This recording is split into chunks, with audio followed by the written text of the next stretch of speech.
نحمده ونصلي ونسلم على رسوله الكريم اما بعد فاعوذ بالله من الشيطان الرجيم بسم الله الرحمن الرحيم قل من كان في الضلالة فليمدد له الرحمن مدا حتى إذا رأوا ما يوعدون إما العذاب وإما الساعة فسيعلمون من هو شر مكانا وأضعف جندا۔ تم فرماؤ جو گمراہی میں ہو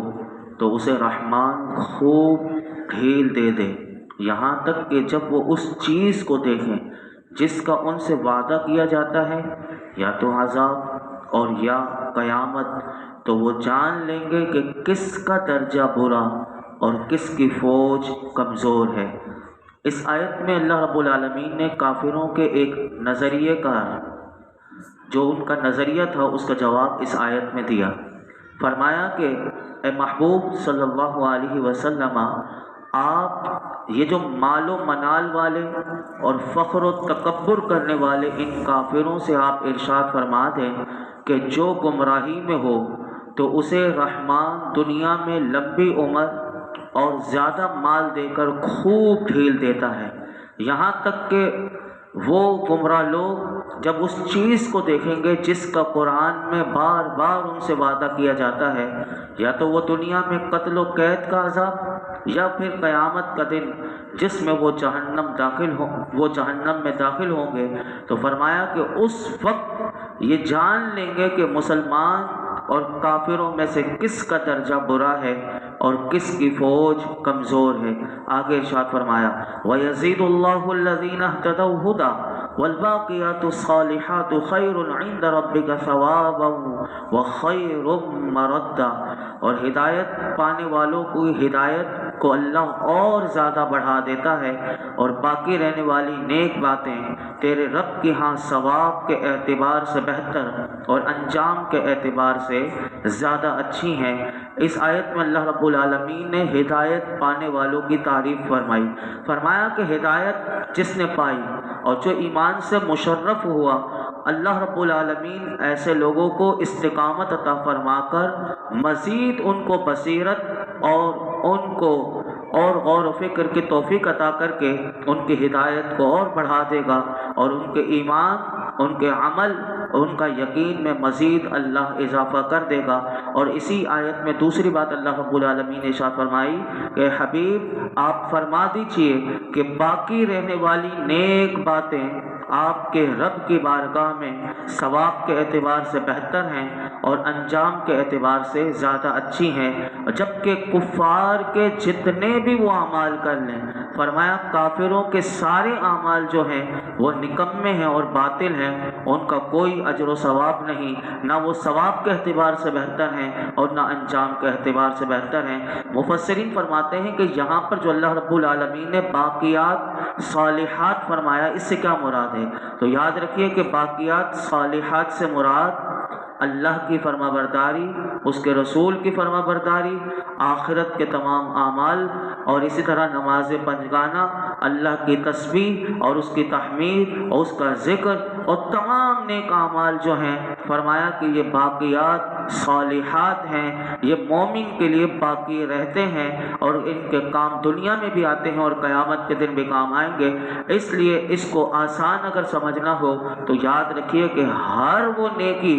جو دنیا میں برباد نہ ہو جائے، یعنی ریاکاری کر کے اس کو برباد نہ کر دیا ہو، اگر وہ نیکی اخلاص والی ہے اور اللہ کے لیے کی ہے، اور فرمایا کہ وہ باقیات صالحات میں داخل ہے۔ باقیات صالحات سے متعلق بے شمار احادیث مبارکہ پیچھے بھی میں آپ کے سامنے 15ویں پارے میں بھی عرض کر چکا تھا، ایک اور حدیث پاک میں آپ کے سامنے رکھتا ہوں کہ سنیے کہ باقیات صالحات کیا ہیں۔ حضرت ابو سلمہ بن عبد الرحمن رضی اللہ تعالیٰ عنہ فرماتے ہیں کہ نبی کریم صلی اللہ علیہ وسلم ایک دن تشریف فرما تھے تو آپ نے ایک خشک لکڑی لے کر درخت کے پتے گرائے اور ارشاد فرمایا لا الہ الا اللہ واللہ اکبر والحمد للہ وسبحان اللہ۔ حضور کہنے کے بعد حضور نے فرمایا کہ جو یہ کہتا ہے، جو حضور نے پڑھ کر بتایا، فرمایا یہ کہنے سے گناہ اس طرح جھڑ جاتے ہیں جیسے میں نے یہ درخت میں سے پتے جب میں نے اس کو جھاڑا تو یہ گر رہے تھے، تو پھر حضور نے ابو درداء رضی اللہ تعالیٰ عنہ کی طرف مخاطب ہو کر فرمایا، اے ابو درداء، اس سے پہلے کہ تمہارے اور ان کلمات کے درمیان کوئی چیز یعنی موت حائل ہو جائے، تم ان کلمات کو یاد کر لو، یہ باقیات صالحات ہیں اور یہ جنت کے خزانوں میں سے ہیں۔ سبحان اللہ، یعنی کتنا آسان ہے، جنت کا خزانہ میرے آقا نے دے دیا کہ یہ کلمات کو یاد کر لو کہ کہیں ایسا نہ ہو کہ موت آ جائے۔ تو آپ سب بھی یاد کر سکتے ہیں اور بہت آسان ہے، لا الہ الا اللہ یہ کلمہ جو ہم پڑھتے ہیں، اور اس کے بعد واللہ اکبر والحمد للہ وسبحان اللہ، اس کو پڑھتے رہیں تو یہ جنت کا خزانہ ہے۔ میرے آقا علیہ الصلوۃ والسلام نے یہ باقیات صالحات اس کو فرمایا۔ آگے ارشاد فرمایا، افرأیت الذی کفر بآیاتنا وقال لأوتین مالا وولدا اطلع الغیب ام اتخذ عند الرحمن عہدا کلا سنکتب ما یقول ونمد له من العذاب مدا ونرثه ما یقول ویأتینا فردا۔ تو کیا تم نے اس شخص کو دیکھا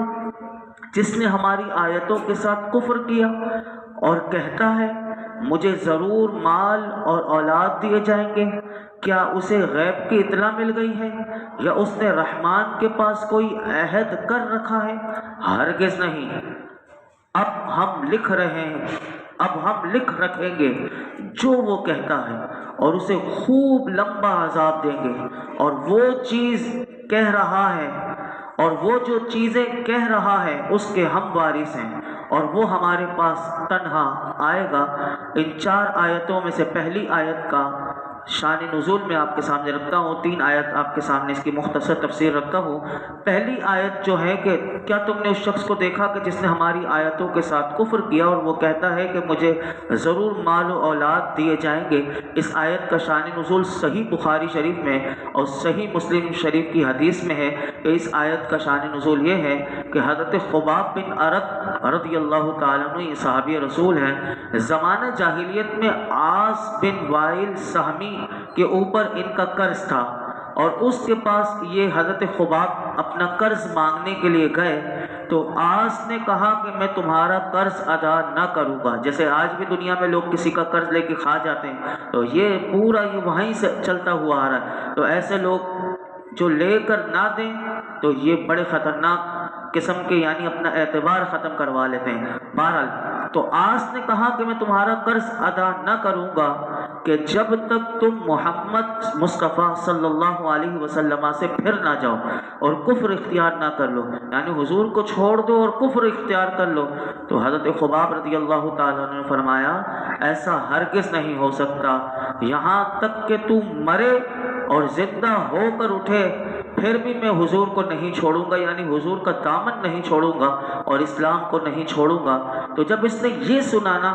کہ میں مرنے کے بعد دوبارہ اٹھایا جاؤں گا، تو اس نے حضرت خباب سے کہنے لگا کیا میں مرنے کے بعد دوبارہ اٹھوں گا؟ تو حضرت خباب رضی اللہ تعالیٰ نے کہا ہاں، تو دوبارہ اللہ تجھے اٹھائے گا۔ تو پھر اس نے کیا جملہ کہا؟ اس نے کہا کہ پھر تو مجھے چھوڑ دیجئے،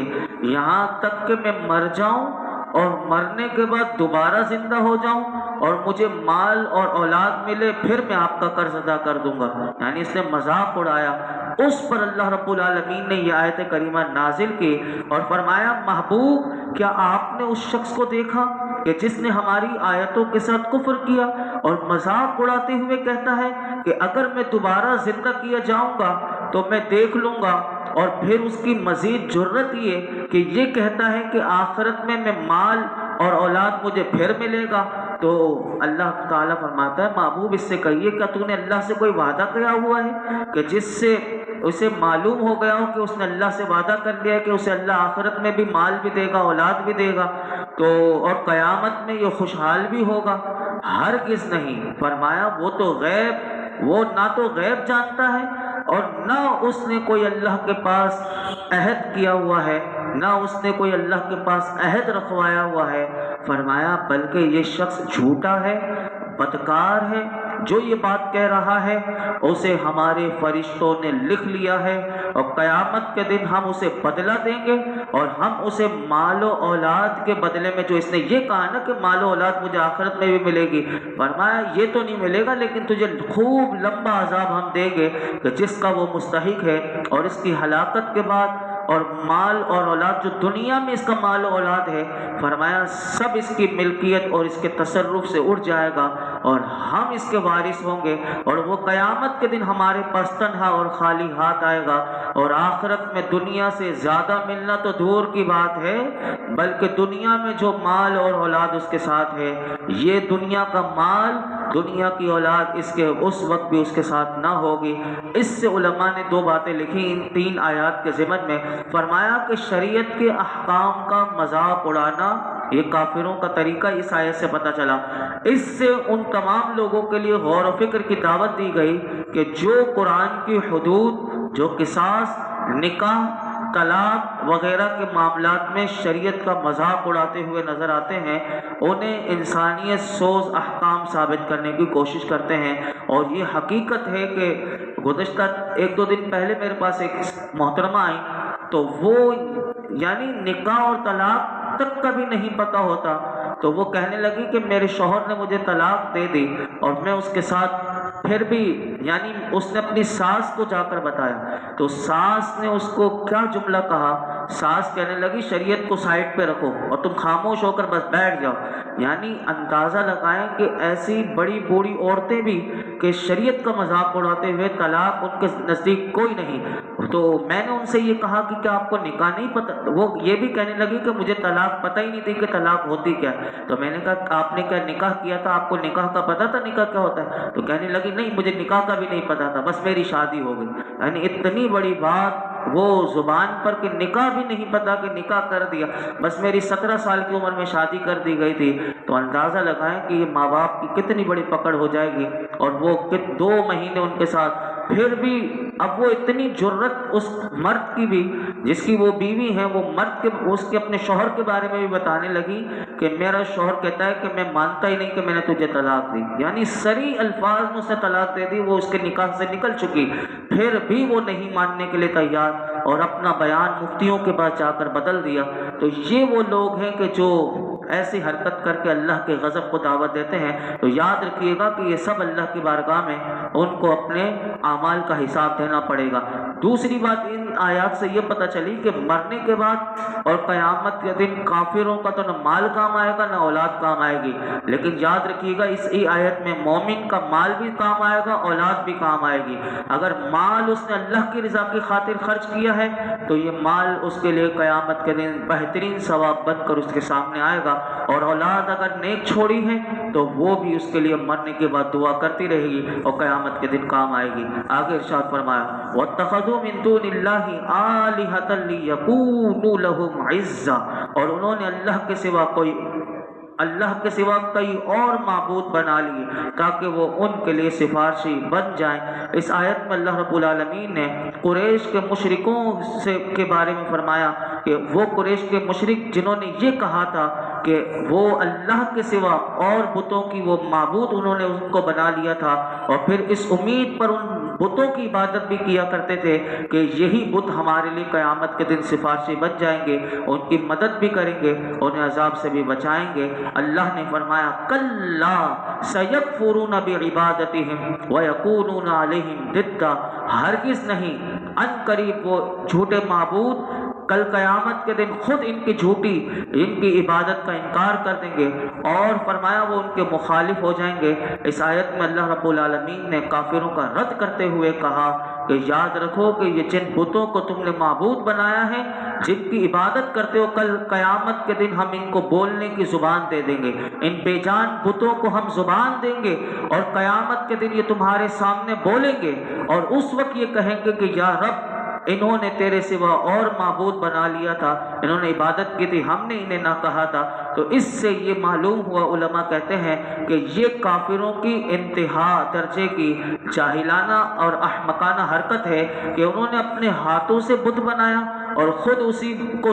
یعنی اس کی عبادت کرنا شروع کر دی، اور یہ سمجھ کر عبادت کرنے لگی، اتنی بھی عقل نہیں ان کے پاس، اتنے بے وقوف ہیں کہ جس کو ہاتھ سے بنایا اب یہ سمجھتے ہیں یہ ہاتھ سے بنایا ہوا یہ ہمیں عزت بھی دے گا، یہ نفع بھی دے گا۔ تو قرآن نے فرمایا کہ تم نے دنیا میں دیکھ لیا کہ نہ تمہارے یہ دنیا میں تمہیں عزت دے سکتے ہیں، نہ کوئی نفع دے سکتے ہیں، نہ نقصان دے سکتے ہیں، تو دنیا میں کچھ نہیں کر سکتے تو پھر آخرت میں تمہارے لیے کیا کریں گے؟ بلکہ یہ تو خود تمہاری عبادت کے منکر ہو جائیں گے اور کہیں گے کہ ہمیں تو تمہاری عبادت کی خبر بھی نہیں، اور ان کی بندگی سے اپنی برات کا اظہار قیامت کے دن کریں گے قرآن کے تحت، بلکہ ان کے دشمن بن جائیں گے، اور یوں عزت بڑھانے کے بجائے قیامت کے دن ان کی ذلت اور ان کی رسوائی کا سبب بنیں گے۔ تو فرمایا اس انسان پر انتہائی افسوس ہے کہ جس کو اللہ نے عقل دی، شعور دیا، اس کے باوجود بھی وہ بے جان اور بے فائدہ بتوں کی عبادت کرے، اور اس اللہ کی عبادت نہ کرے کہ جو خود بھی زندہ ہے اور دوسروں کو زندگی بھی عطا کرتا ہے، اور ہر طرح کی ذلت سے بچانے والا اور عزت عطا کرنے پر بھی قدرت رکھتا ہے۔ یہی ہمارے لیے بھی پیغام ہے کہ ہمیں ہمیشہ اللہ کی بارگاہ میں جو جھک رہے ہیں، جو سجدہ کر رہے ہیں، اس پر شکر ادا کرنا چاہیے، اور یہ دعا کرنی چاہیے کہ زندگی کی آخری سانس تک اللہ ہمیں اپنی بارگاہ میں جھکنے کی توفیق عطا فرمائے اور نمازوں کی پابندی کرنے کی توفیق عطا فرمائے۔ الحمدللہ رب العالمین، والصلاة والسلام علی سید الانبیاء والمرسلین وعلی آلہ واصحابہ اجمعین۔ اللہ پاک جو کچھ ہم نے سنا اس میں کوئی غلطی کوتاہی معاف فرما، اپنی بارگاہ میں قبول فرما۔ رب کریم ہمیں اپنا صحیح معنوں میں زیادہ سے زیادہ ذکر کرنے کی توفیق عطا فرما، نمازوں میں خشوع و خضوع عطا فرما، کثرت سے درود پاک، کثرت سے استغفار، اور مولا کریم کثرت سے ذکر اللہ کرنے کی توفیق عطا فرما۔ یا رب العالمین، جو ہم نے آج باقیات صالحات کے بارے میں سنا، لا الہ الا اللہ واللہ اکبر والحمدللہ وسبحان اللہ، مولا اس تسبیح کو بھی ہمیں پڑھنے کی توفیق عطا فرما۔ یا رب العالمین، اس تسبیح کی برکت سے ہماری آخرت اچھی فرما دے، ہماری موت اچھی فرما دے۔ یا اللہ، ہمیں موت کے وقت ہمارے ایمان کی سلامتی عطا فرما۔ آج تک جتنی دعائیں کی ہیں آئندہ کریں گے سب دعاؤں کو قبول فرما۔ اس درس قرآن میں یہ جتنے حاضرین موجود ہیں، اللہ جس کی جو مراد ہو اپنے محبوب کے صدقے میں اس کی مراد پوری فرما۔ وصلی اللہ تعالی علی خیر خلق محمد وعلی آلہ وصحبہ۔